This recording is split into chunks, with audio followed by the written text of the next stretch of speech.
The Policy Research and Strategy Directorate in the APC campaign is responsible for delivering the renewed hope manifesto of the party's presidential candidate.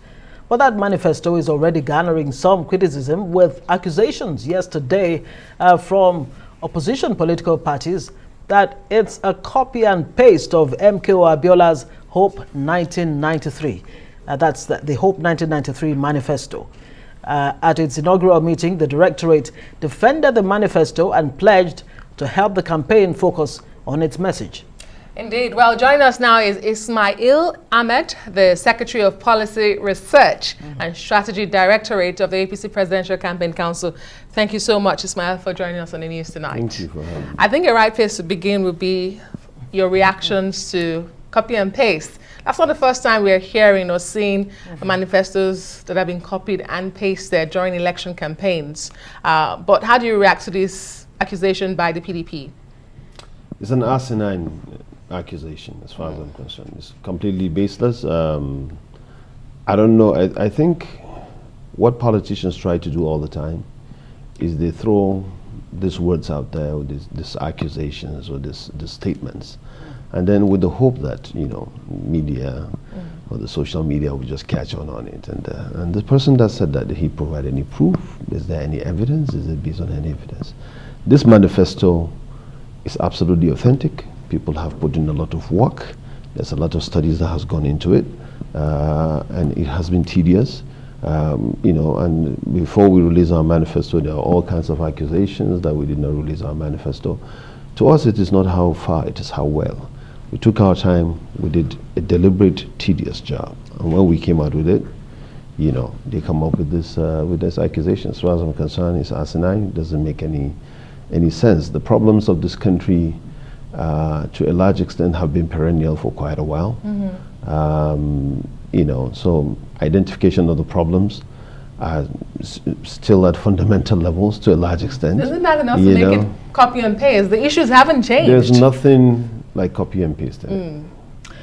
Okay, so, I mean, like it said, you can't really reinvent the wheel. Are you saying there's no aspect of this APC Renewed Hope 2023 that may have been borrowed from Hope 1993? And what would be wrong, really, with, you know, gleaning on some things that make sense for Nigeria? Nothing was borrowed, nothing was copy and pasted, nothing was plagiarized. I'm just saying that this is an authentic work, and there's absolutely nothing wrong with the Hope 1993 manifesto.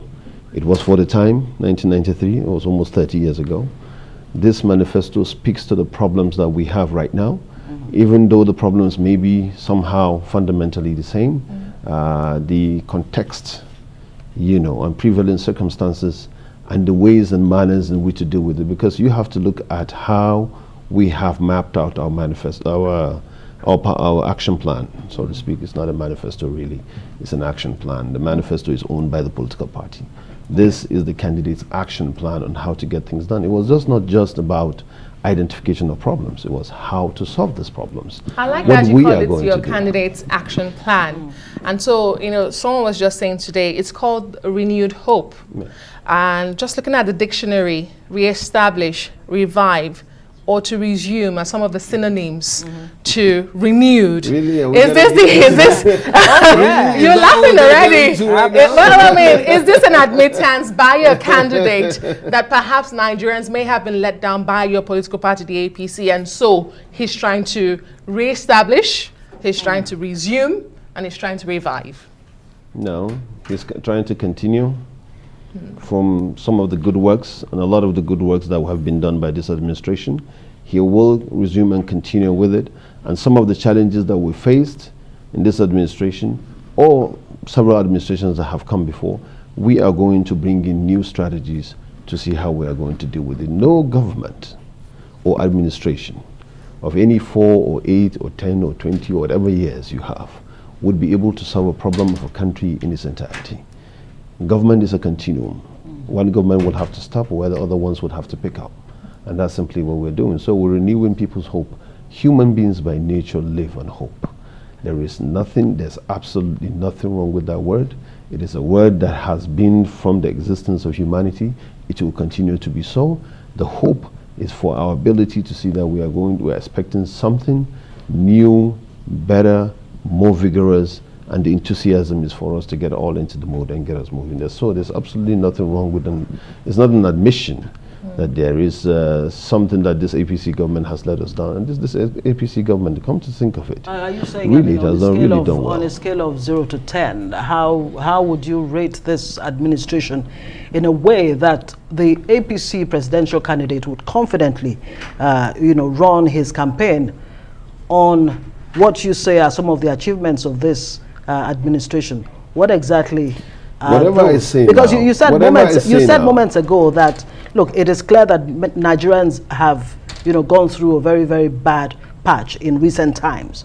Not recent. And how recent are you? I never said that. You did. You just did. Really? Yeah. I never said that. Okay. So, yeah, right. So help us understand exactly what this candidate, your APC candidate, will be running on. What do you mean? What is running on? Yeah, you say some achievements. The what? The policy document is out there. What do you mean? What is he going to be running on? You mean the achievements of this administration? The achievements that you say of this administration. Okay. That's my point. Oh yeah. If you are talking to me about the achievements of this administration, the PDP only recently just said, look, the APC should be apologizing and not campaigning. I think the PDP, if they are talking like that, they should be banned from political participation for what they have done to this country. If you are talking about that. The PDP? Oh yeah, absolutely. For what they had done to this country in the last 16 years. They have apologized. They're talking about your I don't care, because what they have done, we're not talking about apology.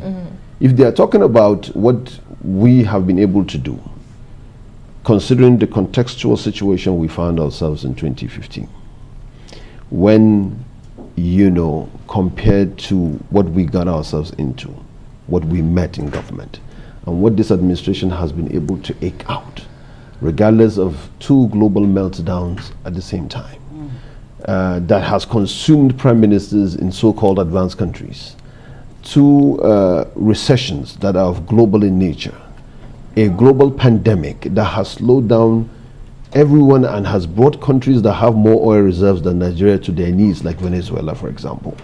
And then you have a country like Nigeria that has not even stopped for almost a whole 6, 7, 8 months, almost a year for that matter, in 2020. Nobody was going to work, and yet the government has not stopped paying people's salaries. We have been able to trudge on. Our infrastructural growth and development has not stopped. It has not been slowed down. We have been able to do a whole lot of stuff. We are just about to commission the second Niger bridge in the east. The Lagos-Ibadan is ongoing. Kano-Abuja is ongoing. So many infrastructural development, and yet we had this serious problem. So if you are talking to me about the contextual nature, bringing into context what we find ourselves, how we're able to trudge on, I think this government has done pretty well. The IMF and the World Bank only recently, based on the Russia-Ukraine war, said Nigeria missed an opportunity to cash in on the oil windfall that would have been or should have been if Nigeria had had the fundamental things in place. For example, refineries. 4 refineries still remain unfixed, unbuilt, on whatever word you want to use, 4 refineries. Same refineries that were crippled. 7, 8 years down the line, refineries not been fixed. Same refineries that have been crippled by the PDP government the first 16 years. Yeah, but APC came on board to fix the problems that PDP Hold a minute. created. Hold on. Right. Now they have crippled these refineries and made them absolutely moribund. They have given turnaround maintenance contract over contract in billions of dollars, and you as a journalist know that this is exactly what has happened. When we came into office, this was the situation we found on ground. And then there are so many experts. The same IMF and World Bank would tell you that yes, the government has no business in running a business. That the government shouldn't be running refineries, government shouldn't be running this and that, this should be for private sector, government should set up regulatory agencies and quality control and assurances to make sure that these things are fine and are fit for consumption in Nigeria, in a particular country. And then we give all the support to private investors to come and set up refineries. Dangote is ongoing, and he's doing a wonderfully, a fantastic job. I think his refinery is almost done. And our own refineries, we're bringing in investors and having a conversation.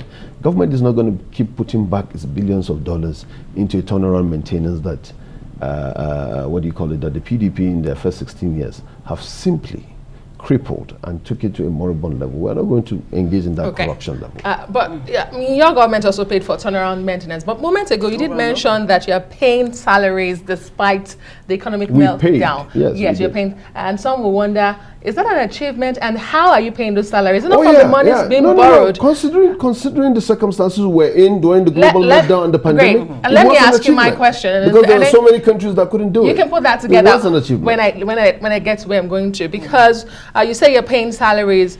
I'm looking at statistics. That we paid salaries, yes. You're paying salaries. Statistics don't lie. We paid salaries. We're looking at the domestic debts.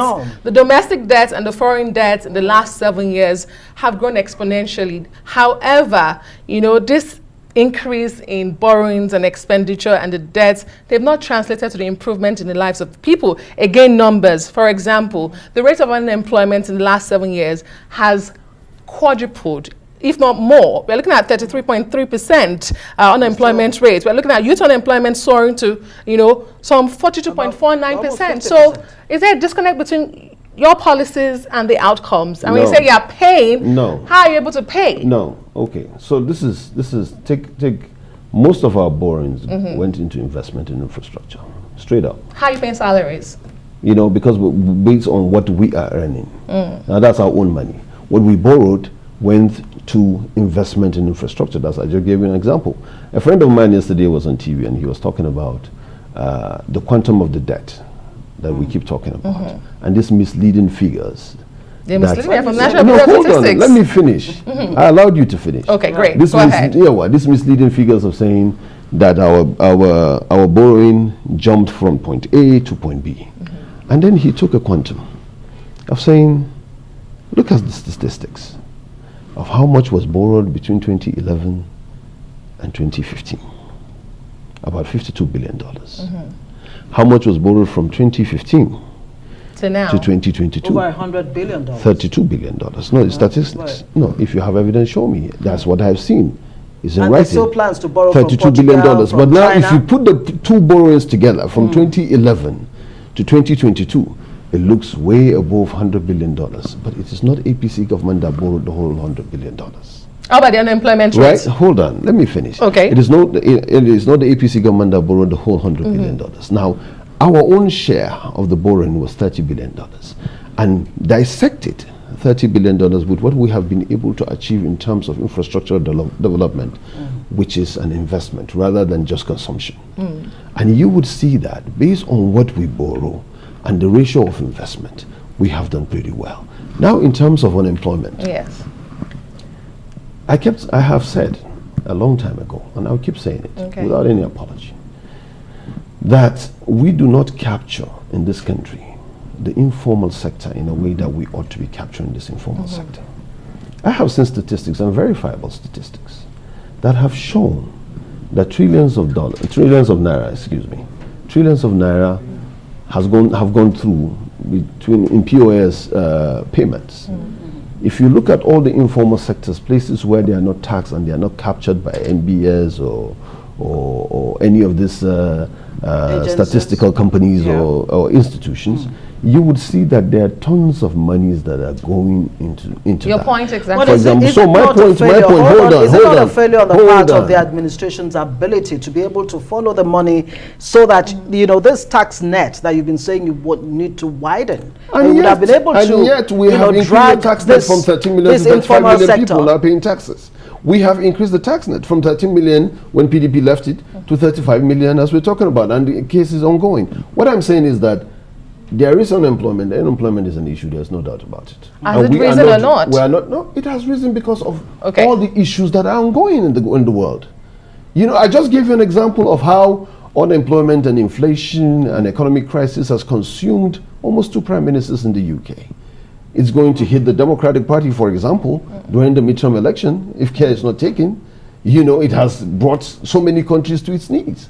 So we are not an isolated country in this global village. We are not. Yeah, but some would argue that a country as rich as Nigeria, so endowed, would have been so protected in a way that the global headwinds would not have affected Nigeria in the way that it did. Tell me which country that was rich enough that was protected. Tell me one country that was rich enough in this world, right now as we speak, that was protected. Well, countries like China are already recovering.